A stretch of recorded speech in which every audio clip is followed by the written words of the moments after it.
Hello there, welcome to this new video. It's Derek, your online English teacher who is Scottish. C'est donc Derek, ton professeur d'anglais en ligne qui est écossais. Et oui, tu vois derrière moi des mots un petit peu bizarres. Je sais pas si tu vois.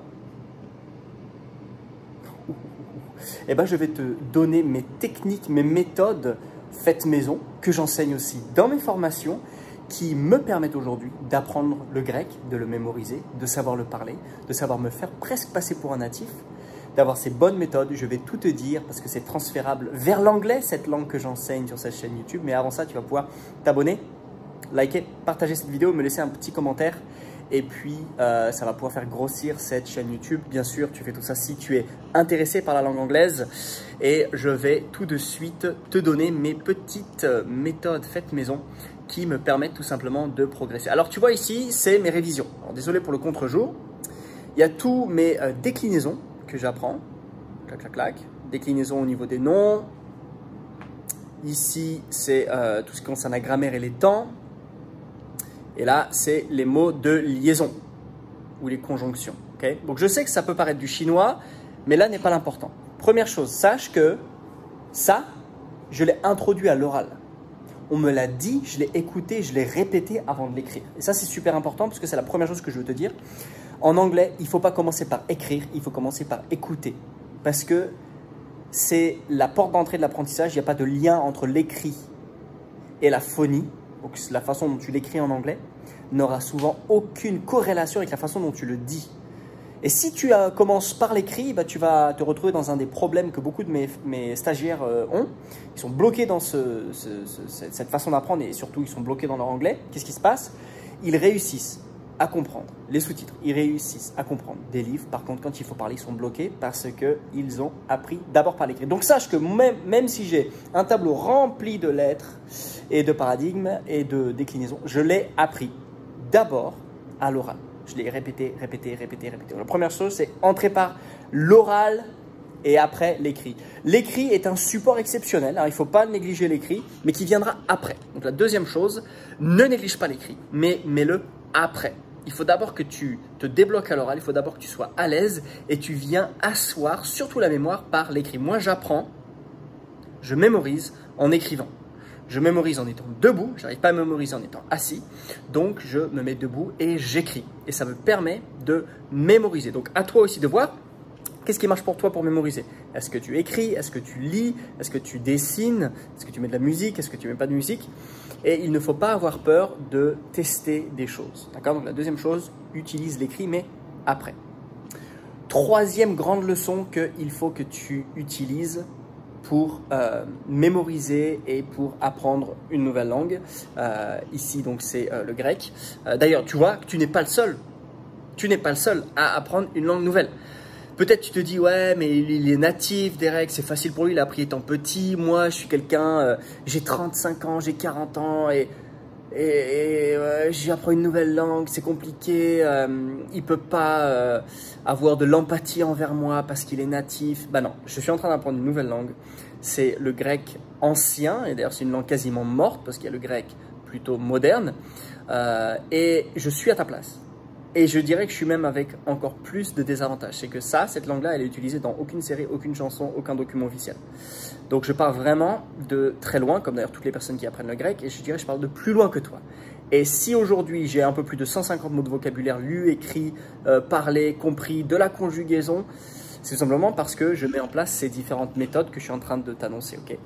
La troisième méthode que je te conseille de faire, c'est de faire des reviews, revoir ce que tu as appris. Si tu veux, j'apprends environ 20-30 mots par semaine de vocabulaire. Donc, première semaine, ça va. Deuxième semaine, j'en ai 20 plus 20, ça fait 40. Troisième semaine, 20 plus 20 plus 20, ça fait 60. Et donc, ce qui se passe, c'est que je suis dans une dynamique de revoir tout chaque semaine. Chaque semaine, je repars à zéro. Et je te conseille de revoir après un jour, après une semaine, après un mois et après 3 mois. Il faut qu'un jour après que tu aies vu une nouvelle notion, tu dois revoir. Une semaine après que tu aies vu une nouvelle notion, il faut la revoir. Un mois après, il faut revoir. Et jusqu'à ce que ça reste. Donc en général, avec la première fois que tu l'apprends, 1 heure après, une semaine, le lendemain, une semaine après, un mois après, tu vois, c'est 5 reviews.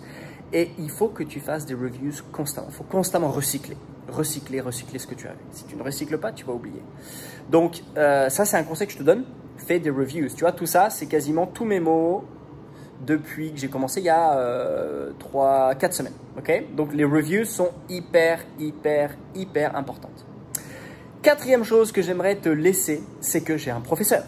J'ai un professeur qui est pédagogue, qui est drôle, qui est intraitable, qui ne stigmatise pas l'erreur. Et c'est une combinaison que je te conseille d'avoir. Quelqu'un de drôle, d'intraitable, qui ne stigmatise pas l'erreur, qui te donne des deadlines. Et je me sens redevable parce que j'ai des tests. Et d'ailleurs, tu as des tests aussi dans mes formations. Toutes les quelques semaines, je te fais un test pour voir où est-ce que tu en es. Et moi, ça m'aide en fait à tenir le rythme. Parce que je sais que j'ai quelqu'un qui va me demander « Ding, ding, ding, Derek, attention là, tu as un test écrit. » Et ça m'aide d'avoir un formateur, d'être accompagné. Tu dois être accompagné si tu veux progresser. Je te garantis, pour le grec, si je n'avais pas été accompagné, j'aurais lâché depuis énormément longtemps. Donc, trouve-toi un formateur. Si tu en as déjà un, tu dois tout donner pour le rendre fier. Tout donner. Tu ne peux pas te permettre de faire autre chose. Donc voilà, ça c'est la quatrième chose que j'aimerais te laisser. Une cinquième chose, alors il faut savoir que tu vois, les mots en grec sont hyper compliqués. Ils sont hyper compliqués. Bah oui, forcément, parce qu'il n'y a pas forcément le même alphabet. Il y a des mots qui ressemblent, il y a des mots qui ressemblent, mais c'est pas les mêmes. Donc ça peut être un peu, ça peut brouiller les pistes. Et en fait, moi j'utilise une méthode qui s'appelle la méthode d'association. C'est-à-dire que je prends un mot grec, je dis tiens, il ressemble au français dans cette forme-là, et je fais une phrase pour me souvenir de sa définition. Tu te dis comment tu fais? Regarde, ici il y a marqué, tu vois pas, c'est marqué méta.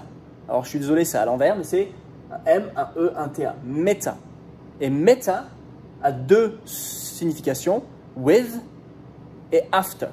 Avec et après. Donc tu vois, moi je passe par l'anglais et des fois je passe par le français, ça dépend. Ici, tu vois, je suis passé par le français, évitons.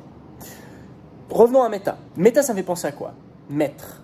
Si jamais je dis à quelqu'un, hey, mets ta veste, méta. Mets ta veste avec ta capuche après qu'il pleuve.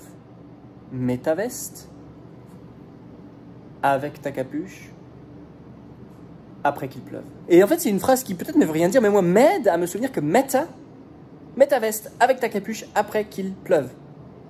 Méta, ça veut dire avec et après. Dung, dung, dung. C'est mémorisé. J'en ai encore d'autres comme ça. Une chanson, Soon.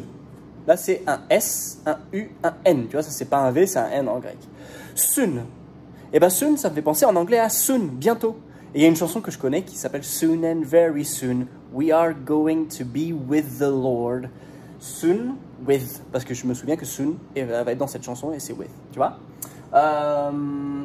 D, ça veut dire end, D. Et si je dis DD, il y a un D et un D. D et D. End, D, D, end. En fait, ça m'aide. Ces phrases-là ne t'aideront peut-être pas, toi. Mais cette idée d'association va te permettre d'avoir des moyens mnémotechniques, des moyens naturels, des moyens qui, toi, t'aident à faire un cheminement dans ta pensée, tout simplement pour te souvenir. La moitié des mots sur le tableau, je fais des phrases. Et en fait, quand je reconstruis la phrase, je dis, tiens, ça veut dire ça, ça veut dire ça. Et cette mémorisation par association me permet de ne pas oublier. Parce que je n'apprends pas bêtement. Et encore une fois, je les ai appris hier et je viens de les recycler. Ça fait à peu près 24 heures. Dans une semaine, vendredi prochain, qu'est-ce que j'ai marqué dans mon agenda? Je vais recycler. Dans un mois, qu'est-ce que je vais faire? Je vais recycler. Et forcément, je recycle assez souvent. Ok? Oups, je me suis pris une table. Dernièrement et sixièmement, je fais petit à petit. Je dois faire 50 minutes, 1 heure maximum par jour et j'étale sur ma semaine. J'ai essayé de faire 4 heures blindées dans une journée et puis après échelonner. Ça n'a pas marché. Ça n'a pas marché.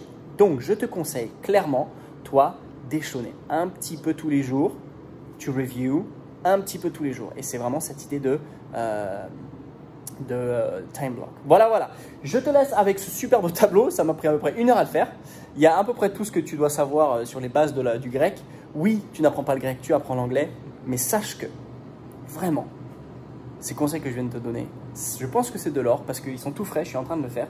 Et moi, je te souhaite une très bonne fin de journée. I'll speak to you very soon. Bye bye.